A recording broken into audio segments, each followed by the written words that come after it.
Dating at a Distance. Dr. Sanjay Gupta's Coronavirus Podcast for April 16.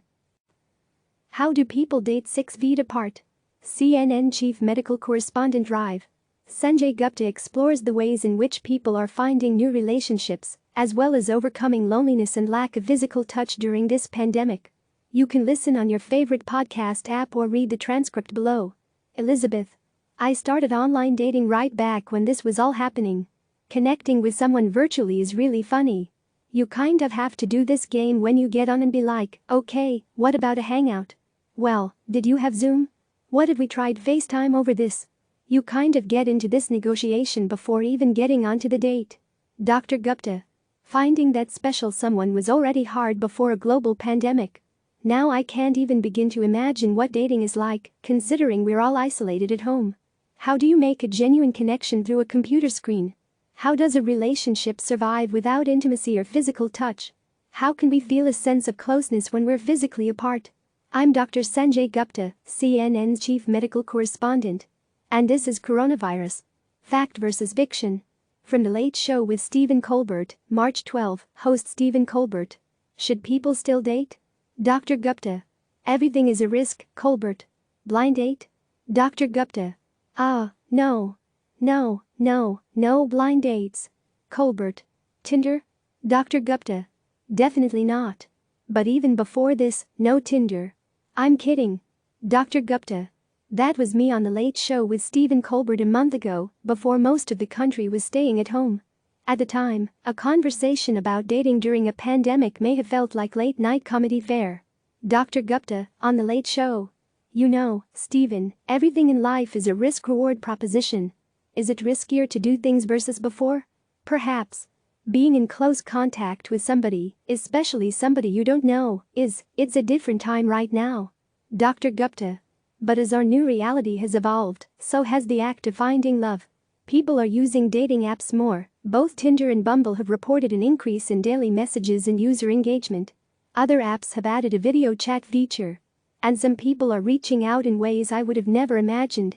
Jeremy Cohen, on TikTok video. I looked out my window and saw this girl dancing, perhaps to a TikTok song. I needed to say hi to her. So, I waved out on my balcony. She waved back. Dr. Gupta. That's the start of a story you may have heard before. It's from a video on TikTok by Jeremy Cohen, a photographer from Brooklyn, New York. After Jeremy waves to the dancing girl, he flies his drone over with his cell phone number. Jeremy Cohen, TikTok. She picked up my drone, and I guess it worked because I got a text from her an hour later. Dr. Gupta. Jeremy's video went viral, if we're still allowed to say that. It has over 30 million views on TikTok now. I'm not at all surprised. It's the meet cute of our time, if our time is defined by isolation and physical distancing. Jeremy and Tori Signorella, she's the girl on the roof, have gone on a few dates after that. Here's Jeremy and Tori. Cohen.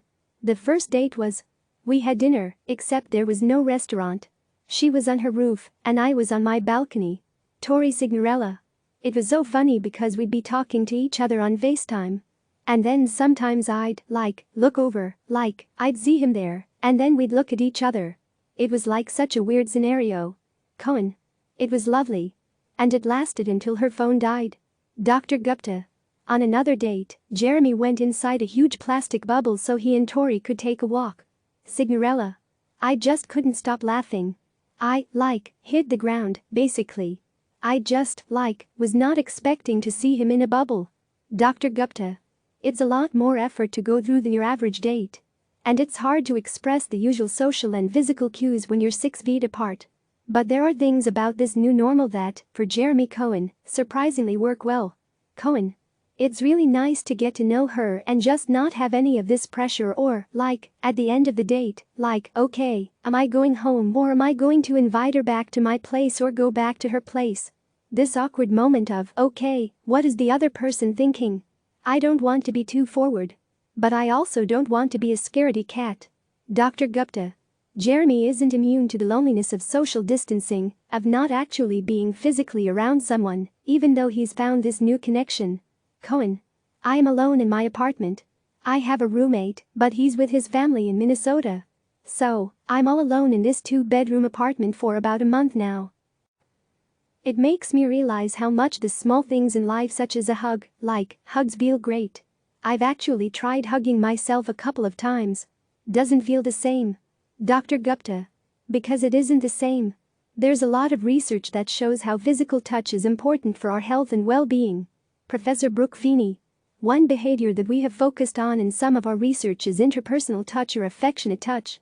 We've shown that touch has powerful effects on our physical health, our mental health, our relationship health. Dr. Gupta. That's Professor Brooke Feeney. She's a social psychologist at Carnegie Mellon University. She studies how relationships impact our health throughout our entire lives. Feeney. It increases feelings of security, so it just makes people feel more secure. It increases people's willingness to embrace life opportunities. Affection and touch has been associated with lower daily stress, lower reactivity to stress, a lower likelihood of even perceiving something as stressful in the first place. Dr. Gupta. For Professor Feeney, affectionate touch has benefits even above and beyond sexual intimacy, which is something else we're missing in a time of isolation. Feeney. People can engage in sexual intimacy for a variety of reasons that have to do with reproduction and drives, and less to do with communicating care and acceptance and love and value and so on. They're both important forms of touch and communicate very important information to significant others. But we think that they are very different types of processes. Dr. Gupta. Hearing about all the benefits of touch at a time when a lot of people are deprived of it isn't exactly comforting. So, what happens when we do lose it in our everyday lives? Here's Syracuse University assistant Professor Brittany Jakubiak, who studies affectionate touch in romantic relationships. Professor Brittany Jakubiak. Children form attachment with their caregivers in a lot of ways through touch. And in adulthood, we think that some of the same processes happen.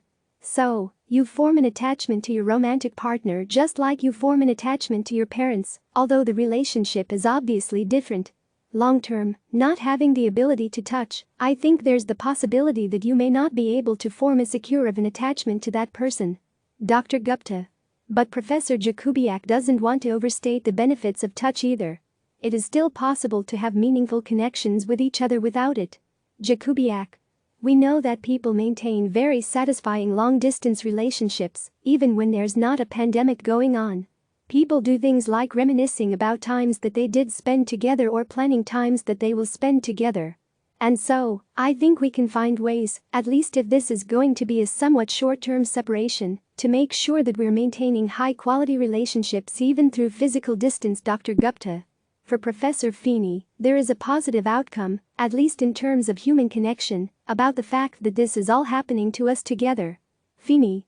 Our rates of loneliness and social isolation, even before the pandemic, had been increasing, and people have just been feeling more relationally disconnected across the board.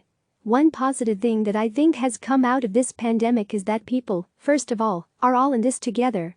So we're now all part of a big group of people who all this is happening to. And then, when people are facing adversities together, they usually reach out to each other more and try to connect. And so, I do see one positive side effect of this is that there are these more creative ways that people are trying to connect and help each other out and so on. Dr. Gupta. Like Jeremy and Tori. And whether or not they end up together doesn't even matter to them anymore. Signorella. We're absolutely going to meet up. Probably something a little bit more low-key, like drinks. But, definitely still could never forget it. Honestly, no matter what happens between us, like, we're going to remain friends, like, there's nothing like this that doesn't bond two people. And I, literally said it to my mom, I'm just like, look, if he's not in my wedding, he'll be at my wedding. That's for certain. Dr. Gupta. That's a powerful connection. Now, there was a study from Harvard that came out this week, saying we might have to prolong intermittent social distancing measures up until 2022. Professor Feeney doesn't know what that means for our physical and mental health. No one does. She and a team of researchers at Carnegie Mellon are just about to begin a study on this. Feeney. If we don't find these other creative ways to connect, it remains to be seen how well we can continue to use remote connections as a proxy for the more physical connections. But I think the core issue that underlies it all is what touch communicates. And so, I think what we have to do during the pandemic is just find other ways to communicate to our loved ones that we're available to them if they need us, even though we can't be physically proximal to them right now. It might be more difficult to communicate that remotely, but I think we can do it. Dr. Gupta. Human beings are social creatures by nature. We crave connection, we're not meant to be isolated.